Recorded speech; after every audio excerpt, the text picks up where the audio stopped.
Okay, Thomas, so Colleen and Israel just work quite nicely through some of the skills that's required for white stage in terms of being able to make fish cheeks and doing a little bit of humming. What I'm going to do now is I'm going to move over to the red stage, and we're going to work a little bit on the body position and then also the air recovery. So we've got a front streamline and a back streamline. So I typically work on the back streamline first because you can breathe the whole time. So people find that one to be a little bit easier. Okay, so we're going to start with back streamline. So what I'm going to do is I'm going to start from a starfish float, which at this stage we've already started practicing. And I'm going to show you how we move from a starfish float into a back streamline position. Okay. So Colleen showed earlier on that what you do is when you want to go into your starfish position from a standing position is that you get your shoulders nice and low in the water. You immediately let your eyes go up towards the roof, and you can see that my ears are submerged under the water and I've got my limbs nice and relaxed.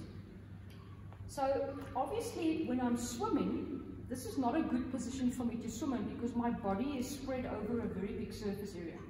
Great for floating, but not so good for starting to move in the water. So what I want to do now is I want to make my body as small as possible, which is going to allow me to move through the water more efficiently. Okay, so what I'm going to do is I'm slowly going to bring my arms up towards the top of my head, and I'm going to stretch out, and you can see how I'm starting to squeeze my shoulders up against my ears, and I've got my feet right up at the surface. So when I'm working with small children, we would refer to that position as the pencil position. In other words, the whole body is stretched out, and you can see what happens with my chest is as I'm starting to stretch towards the top, you can see how that elevates my chest upwards. And that means that my lungs are sitting nice and high in the water, and that helps with the flotation. Okay. Even with my hands, you'll notice with my hands, they're in a straight line. With my arms, I don't have my wrists twisted like this because that will cause resistance in the water. I've got nice relaxed wrists, and at the same time, if you look at my legs are now together as opposed to having them spread wide from when I was in the starfish position. Okay, so you and I are first going to practice to do that together. So we're going to start with our starfish float. Okay, go into it nice and gently. Okay, and remember your limbs are very relaxed at this stage. Bend your knees a little bit. Okay, arms are wide and looking straight up. Right, now we're slowly going to start moving into our streamline position. So what I want you to do is take your hands and stretch in this direction. Put your feet together. Put your feet together. Feet together. Okay, and that is our streamline position. Okay, so you can feel now we're starting to move through the water quite fast. Okay, right, when you want to stand up, you lift your head up, tuck your knees, and you stand. Okay. Got it? But I can't hear you. I can't, it's okay. Alright, so now what I want you to do is I want you to try and do that by yourself. But now remember, the idea with the back streamline is that we also want to move.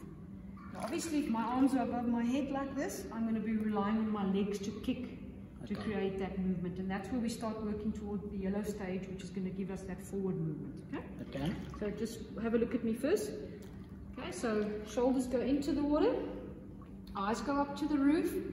I slowly start extending my arms above my head, and you can see now I've squeezed my ears, and I'm going to start using the basic flutter kick to propel myself in this direction. So this is the foundation for backstroke, is being able to get into that streamline position. Okay, so I'm just going to walk next to you to make sure that you keep your airway open. Okay, so we're going to go into a streamline. I'm going to start kicking. Very good. And you can see how the mouth and the nose are sitting at the highest point. Okay, we're going to stand up. Okay, so I could do that for a long distance quite comfortably because my mouth and my nose is above the water the whole time. So very nice for airway control. And that's what we find that with a lot of our new swimmers, they quite like learning to swim on their backs because they don't have to do additional skills to be able to get a breath.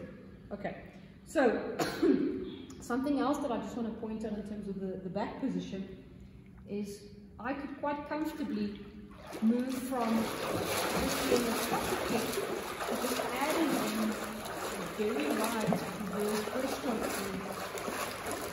to help you with forward movement. But you could see how the back streamline is the foundation. I'm not going to be able to move myself from one point to an exit point very comfortably if, for example, my head is up.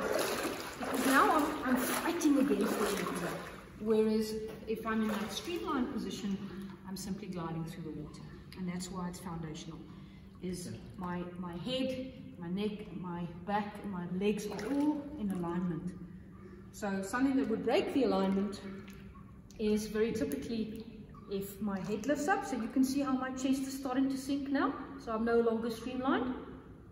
Or if I start moving body parts out of the water, like for example if I'm kicking with my knees, my legs are coming out of the water, any of those type of actions is breaking that nice horizontal position. Okay, so that's the back streamline.